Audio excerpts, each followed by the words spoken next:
সাক্কাই বাজার মোড় সড়ক সংস্কার করলেন এমপি সালমান ওমর রুবেল। হালুয়াঘাট উপজেলা ৭ নং সাক্কাই ইউনিয়নের সাক্কাই বাজার মোড় এলাকায় দীর্ঘদিনের ভোগান্তির অবসান ঘটিয়ে সড়ক সংস্কারের কাজ সম্পন্ন করেছেন জাতীয় সংসদ সদস্য আলহাজ সালমান ওমর রুবেল। সংস্কারের কাজটি তার নিজস্ব অর্থায়নে সম্পন্ন করা হয়েছে। স্থায়ী সূত্রে জানা যায়, দীর্ঘদিন ধরে সড়কটি বিভিন্ন অংশ ভাঙচুর ও ঝুঁকিপূর্ণ অবস্থায় থাকায় প্রায় ছোট বড় সড়ক দুর্ঘটনা ঘটত।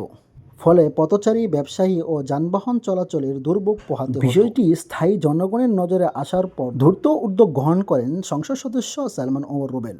আপনারা জানেন, সাকুয়াই বাজার থেকে গোয়াতলা টু নাগলা বাজার যে রাস্তাটা খুবই খারাপ অবস্থায় বর্তমানে। সাকুয়াই টু নাগলা, বেশিরভাগ সাকুয়াই টু নাগলা রাস্তাটা বিভিন্ন জায়গায় গর্তর কারণে অনেক অ্যাক্সিডেন্ট, অনেক অটো টেম্পো অ্যাক্সিডেন্ট হয়ে থাকে বেশিরভাগই।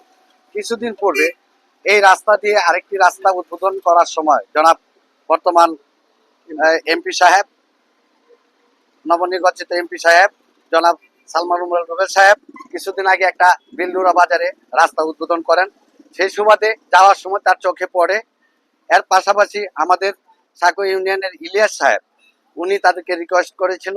সেই সুবাদেই সে তৎকালীন আমাকে ফোনে কথা বলে, হ্যাঁ সাহেব, রাস্তাটা যেভাবেই হোক আমাদের লোক পোলাপান নিয়ে রাস্তাটা 2 দিনের মাঝেই সংস্কারের কাজটা শুরু করেন। তো আমি যথারীতি হীরা ভাই, মুখলেস ভাই ও অন্যান্য আদার্স যারা আছে তাদের সাথে যোগাযোগ করে আমি রাস্তার কাজ ধরেছি। আমি নাগলা টু সাকুয়াই টু নাগলা পর্যন্ত যে গর্তগুলো আছে সমস্ত রাস্তার কাজটাই আমরা ইতিমধ্যে কাজ শুরু করেছি। 2 থেকে 4 দিন বা 7 দিন, যে কয়দিন সময় লাগে আমরা শেষ করব। তো সবাইকে ধন্যবাদ। আসসালামু আলাইকুম। আপনারা জানেন, সাকুয়া এবং নাগদার যে রাস্তা খুব বেহাল অবস্থা, বিভিন্ন জায়গায় গর্ত, অনেক লোকজন পরে আহত হয়েছে, অনেক গরুর গাড়ি পরে গরু মারা গেছে, অ্যাক্সিডেন্ট হয়েছে।